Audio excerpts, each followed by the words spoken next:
Welcome everyone, my name is Sam Farid and I am your motivational coach. Today I'm covering a very important topic, and that is open-minded. Okay, the most common question is, how do I become open-minded? The first thing is, let's start by understanding what does it mean to be an open-minded. By definition, open mind means the mind that is willing to consider or receptive to new ideas and arguments. Okay? A mind that is willing to consider or receptive to new ideas and arguments. In other words, welcoming new ideas and arguments. Of course, there are benefits of being an open-minded individual. There's a lot of benefits because, well, I'm going to go over them. A, it allows you to communicate and connect with others on a deeper scale, which adds more trust to your relationships. It allows you to communicate and connect with others on a deeper scale, which allows you to add more trust to your relationships. Okay. B, helps you find more opportunities. Okay. The person that you might have judged the most, he or she might have all the answers you need. How interesting that is. The person that you might judge the most might have all the answers that you will need. There's a phrase from the Bible that says, "The stone which the builders refused has become the headstone of the corner." See, it allows you to learn more about yourself. And that goes back to my friend Charlie here when he said, approach every situation with an open mind and allow others' opinions and get a different perspective. That absolutely helps you learn more about yourself than learning about others. So, the most common question is how. By the way, if you got a question, throw it in a comment below so that we can go over it. And also, if you have any thoughts that you want to share, like my friend Charlie just did, make sure you post it. So feel free. The most common question is how to become more open-minded. Okay, so I came up with the three main ideas for you to consider, to review, and find out where you add with your open-mindedness scale. 1. Start with your attitude. How do you deal with situations? I'm going to use an example of stress situation. Okay, stress situation. How do you deal with stress? Now, there are two types of people, two ways of dealing with stress. There's the responders and there are the reactors. Reactors are the ones who dump their stress on somebody else with criticism or negative feedbacks, anger, rage, high tone of voice, screaming. Okay. Negative feedbacks, okay, that's definitely not part of being open-minded. An open-minded individual deals with stress responsibly, which means acknowledge your state of mind, that you're going through pressure, ignore the problem, pull yourself away from the problem, give yourself some time to let the overflowing thoughts to settle down a bit and come back and approach the situation or the problem from a different perspective. Flexibility of thinking, let's just say. So, number 2 is very interesting. Become global. What does that mean? Become global. Global means relating to the whole world. So, I think the best example I can give you about this point is myself. In my profession, as you know, being a mind coach and a personal trainer, I'm involved in people business all day, every day. And if you look at my clientele, you will see different groups of nationalities, ages, and genders. So I have early 20s, late 20s, early 30s, late 30s, early 40s, late 40s, so on and so forth. I have Middle Eastern, Asians, African Americans, I have Latinos, I have people from all around the world. And I am able to connect with everybody, and that's simply because I allow myself to listen, understand, and put myself in the other person's shoe. So, becoming global meaning not to judge, and not to be racist, and not to be prejudiced, to be able to focus on where that person is coming from, what their challenge or question is, and what is the answer that you can provide, or what is the solution that you can provide for them. That's where your mindset focus must be on in order to become an open-minded person, to get all those benefits that we covered in the beginning. Finally, thanks for the positive feedback, Fadi, appreciate that. Finally, step number 3 is think more than just the outcome. Think more than just the outcome, meaning if I'm going to decide to do something and there's something in return, that is the outcome. But also what's beyond the outcome. So I'm going to use an example of health. And I had this conversation with my brother yesterday, and I think I would have to go a bit deep to show you a good example with what it means to think more than just the outcome. So, a health example. If you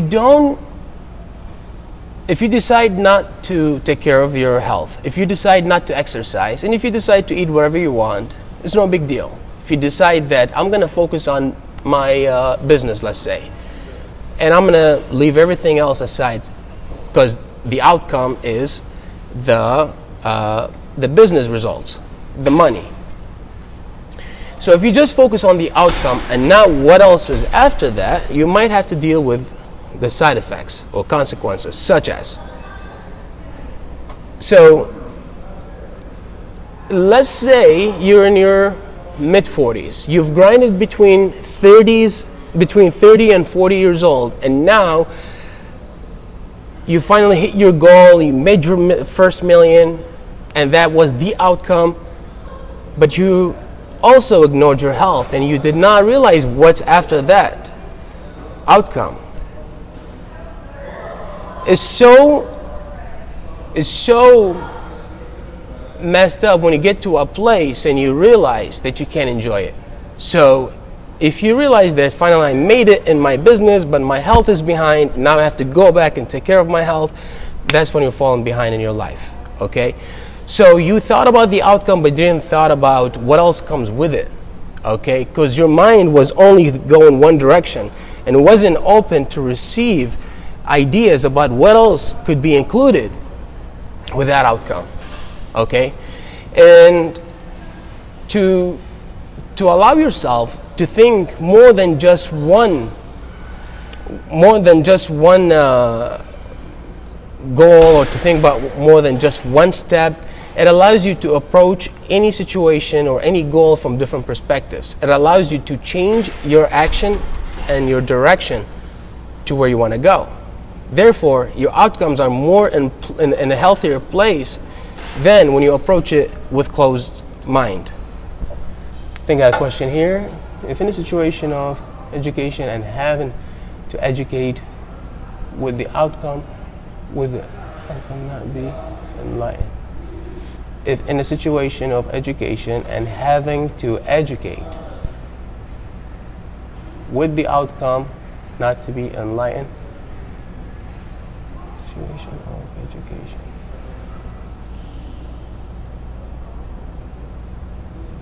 Okay, here's the thing. When you try to give knowledge to teach somebody, and this is from my personal experience, because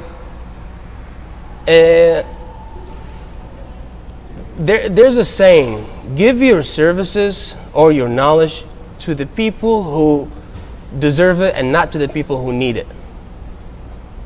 I might need your knowledge. It doesn't mean I deserve it. So if you're going to spend time to educate me on something that you know I need, but I'm not willing to receive, don't do it, because it will waste your time.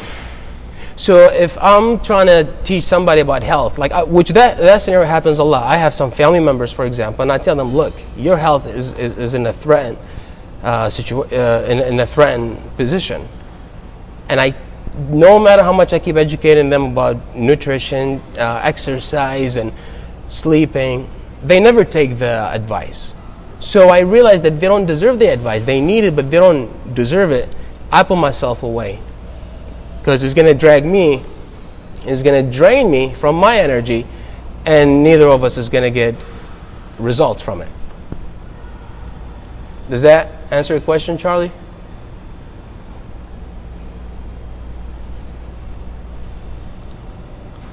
So, jump into the conclusion. So there's this saying, I don't know who wrote this saying, it's phenomenal. If you don't go through life with an open mind, you will find a lot of closed doors. How sparkly is that? If you don't go through life with an open mind, you will find a lot of closed doors. Interesting. So another question. So would you say individuals? Oh, that's a good way to say it. Yeah. Would you say the individual is actually uncoachable? Great example. Great feedback. If I try to teach you something, let's say I talk to you about health, and you were not receptive about it. Two things might happen. One, maybe because I'm not approaching you from the right angle. I'm going to keep my mind open about that, because I'm going to go and practice more communication skills. Maybe this type of personality is different. Okay. Two, maybe that's not the first time we spoke about it. That's over and over and over again. That's when I walk away. Okay. So I don't give up on somebody from the first time. I give it a couple of tries. But I got to be moving fast. The people who want your advice, they're willing to put in the effort, just like you right here, right now. The people who are interested, they will spend time to go back and forth, give and take. Makes sense. Not waste time on people who don't appreciate what you. Exactly. Yes. Do not waste time on the people who do not appreciate what you have to offer. And it doesn't mean is it good or bad. Maybe some people have a very deep belief when it comes to what their belief is on certain things. So I've spoken to people who say, why should I take care of my health? We're all going to die anyways. Okay, awesome. So, do you like the conclusion? Wish I could find out who wrote this this quote, who has this saying. If you don't go through life with an open mind, you will find a lot of closed doors. That's awesome. And for you guys joining me here for the first time, if you haven't subscribed to my YouTube channel, if you like videos like that and you want to see more, go to my YouTube channel at Sam Farid. I'm going to add a link somewhere below this video. Check it out. Make sure you subscribe and share with a friend. Also, you can see more of other healthy tips and mindset strategies, videos, and pics on my Instagram account at Sam Farid. And if you have any questions anytime, don't hesitate to ask. I like the positive feedback here. Appreciate that. All people who don't receive information and learn the same, how you approach the attitude is crucial. Yes, everybody is different. The way you're going to be viewed is different. That's also another topic of finding your environment, or creating your environment, I would say. Not to drift off of topic, but since we're talking about being open-minded and where you fit and how people take message from you, how they communicate with you, a great example is this. I have some family members who don't understand what I do as far as fitness, because they're not in the fitness industry. So to them, it never makes sense. Every time I have a new goal or a new project to work on, they are never supportive about it because they don't understand it. However, I decided not to let that drain me and complain as I don't have enough support from family, but go out there and create new family. So guess what? My new family that I'm creating or been working on building up is the clientele that I'm working with. They show me support. They believe in me, they believe in what I do. And that, what I call family. It doesn't have to be bloodline. And that's, another word, is the right environment that my knowledge could be passed on. So talking about being with the right type of people, you create them. First you prove yourself to yourself, and then you start working your way up to create that environment for yourself.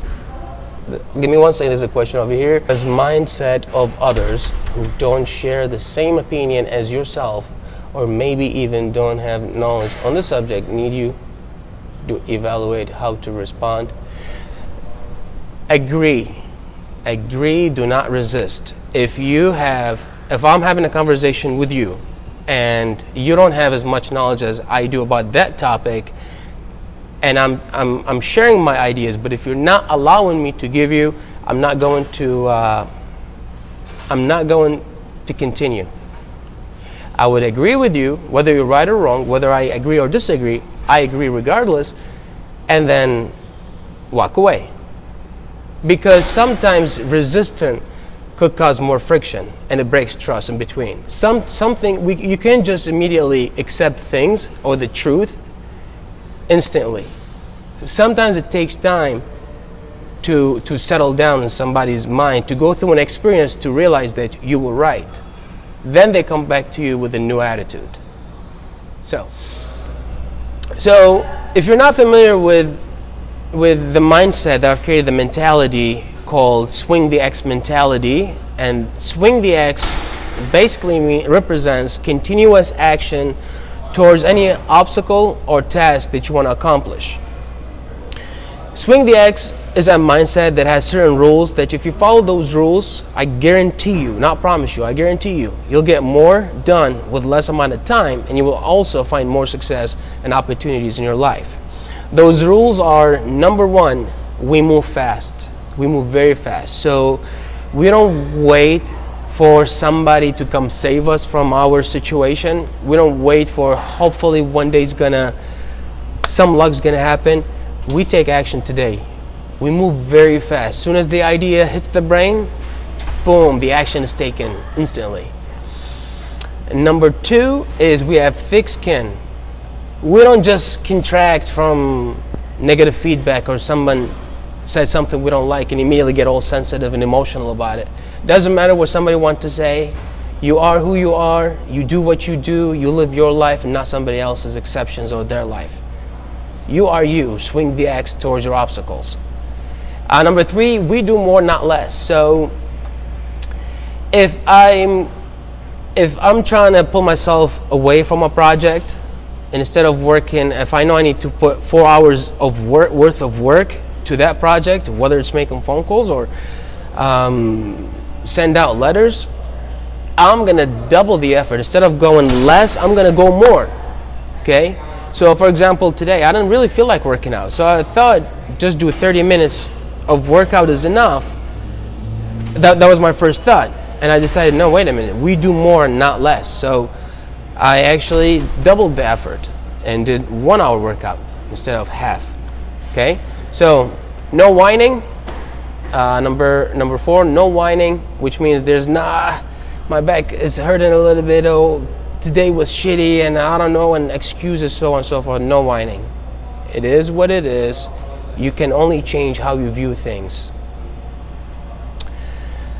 Productivity is our pleasure, which means when we are making progress, we feel super good. So we are excited about doing what we're supposed to do, knowing that we're aiming for a better outcome. We focus on increasing threshold rather than recovery, which means instead of I do things based on my limitation, I'm going to exceed limitation, do more. That way my baseline, instead of here, my baseline is here. That way, even when I'm at my lowest, I operate much higher speed and efficiency. So remember that no matter how difficult life it gets, just keep swinging the axe. Thank you very much for joining me here. Pleasure talking to you, pleasure to see you. So so thankful to have an opportunity to communicate with everybody at the same time, at the same moment, and share and exchange knowledge with you guys. I appreciate every single one of you who was here. Mark, Laura, Fadi, Dominic, and everybody else. Thank you very much, and I will see you next week. Take care, everybody. Bye-bye.